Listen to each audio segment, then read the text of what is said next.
जेवणासोबत चटपट काहीतरी खायचं आहे ही एक वेळेस भरली मिरची नक्की ट्राय करा. इतकी चटपट लागते आणि खूप स्वादिष्ट लागते.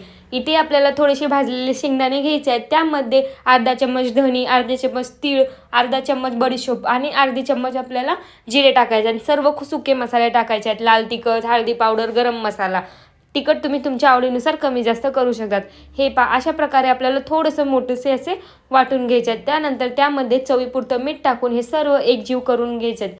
येथे मी स्वच्छ मिरच्या धुवून त्याला पुसून घेतला. हे अशा प्रकारे आपल्याला मधनं त्यामध्ये कापून घ्यायचं आहे. जर जास्त बी असतील तर ते तुम्ही काढूही शकतात.